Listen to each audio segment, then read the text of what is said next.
Bara kana akka magaalaa Finfinneetti piroojeektiiwwan ijaarsa daandii 140 ta'an hojjetamaa jiru. Achi keessaa daandiiwwan 104 abbaa taayitaa daandiiwwanii magaalaa Finfinneetiin humna keessootiin hojjetamaa jira. Kantiibaan magaalaa Finfinnee Aadde Adaanech Abeebees ijaarsa piroojeektoota daandii hojjetamaa jiranii akkasumas daandiiwwan ijaarsi isaanii lafarraa harkifatee fi komii jiraattotaa ta'an ayyar xeenaa hanga walattee akkasumas awutoobis taraa hanga Massaalamiyaatti kan jiru sadarkaa ijaarsa isaanii bakkichatti argamuun gamaggamaniiru. Daandiin awutoobis taraa hanga Massaalamiyaa daandii sosochii dinagdee guddaa keessummeessaa oolu ta'us sababoota garaa garaatiin hojiin ijaarsa isaa lafarraa harkifachuu kantiibaa Adaanech himanii yeroo ammaa kana komii hawaasaa deebisuuf ariitiidhaan hojjetamaa jira jedhaniiru.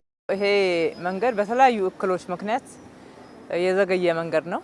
Ijaarsi daandii kanaa sababa garaa garaatiin lafarraa harkifateera.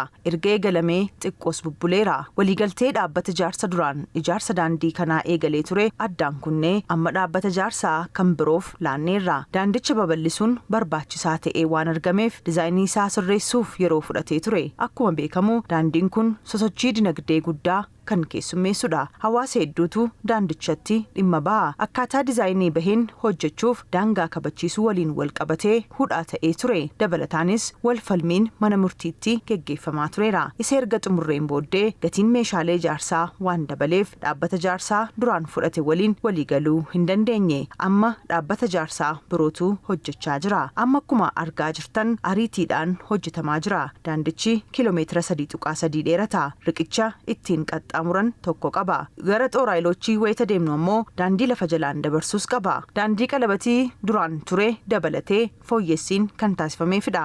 Ijaarsi daandii kanaas sadarkaa ijaarsa misooma koriidarii magaalaa Finfinnee guutee ijaaramaa jiraachuu kantiibaa Adaanech Abeebee himanii bara dhufu ji'a muddee keessa xumuramee tajaajilaaf banaanii ta'a jedhaniiru. ለእግረኛ መንገድ ይጨምራል። የተሽከርካሪውን መንገድ ይሰፋል። Daandichi daandii lafa deemtotaa qaba. Daandii konkolaataas kan duraarraa hedduun ni bal'ata. Amma haala gaariidhaan deemaa jira. Tuubboowwan dhabamsiisa balfaa, daandiin ibsaa fi teelee akka haaraatti ni hojjetamu. Daandiin kun sadarkaa misooma koriidarii eegee ijaarama. Akkuma beekamu jiraattota hedduutu naannawaa kana jiraata. Kanaaf bakka jiraattotni bahanii qilleensatti fudhatan bakka tapha daa'immanii fi dargaggootaa of keessatti hammataa jechuudha. Waliigala naannawaa jireenyaaf mijataa akka laggeen asiin darban dabalatee bu'uuraalee misoomaa guutuun bara dhufu ji'a muddee keessa xumuruuf halkanii fi guyyaa ni hojjenna. Ijaarsa daandiiwwanii kantiibaa Adaanech gamaggaman keessaa tokko ijaarsa daandii ayyar xeenaa walattee wayita ta'u duraan sababa kabachiisa daangaatiin wal qabatee ijaarsi isaa lafarraa harkifataa ture. Amma garuu ijaarsi daandichaa ji'oota 2 booddee akka xumuramu kantiibaa Adaanech dubbataniiru. 5.6 ኪሎ ሜትር ርዝመት ያለው መንገድ ነው። ቀጥታ ወደ ጅማ ወደ ሆሳና ከሚሄደው daandiin inni kun ammoo dheerina kiiloomeetira 5.6 dheerata. Daandii gara Jimmaa fi Hosaanaatti geessu daandii guddicha waliin wal simee hojjetama. Daandichi faayidaa dinagdee guddaa qaba. Akkasumas meetira 40 bal'ata. Amma gara xumuraatti dhufaa jira. Hojiin asfaaltii diriirsuus eegalameera. Ji'oottan lamaan dhufan booda daandii kana xumurree uummata keenyaaf banaa ni taasifna. Kana dura hojiiwwan misoomaa magaalicha keessatti wayita hojjetaman daangaa kabachiisuun hudhaa ta'aa turuu kan yaadachiisan kantiibaa Adaanech amma garuu jiraattonni hojiiwwan misoomaa hojjetaman tumsaa waan jiraniif ijaarsi piroojeektoota misoomaa magaalichatti hojjetamaa jiru saffisaa jiraachuu himaniiru.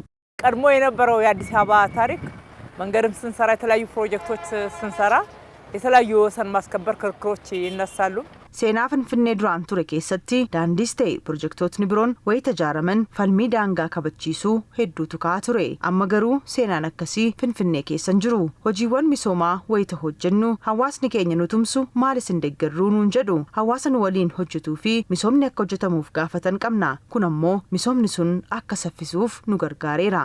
Ijaarsi piroojeektoota daandiiwwanii saffisa barbaadamuun akka xumuramuuf gumaacha jiraattonni taasisaa jiraniif kantiibaan bulchiinsa magaalaa Finfinnee Aadde Adaanech Abeebee galateeffataniiru.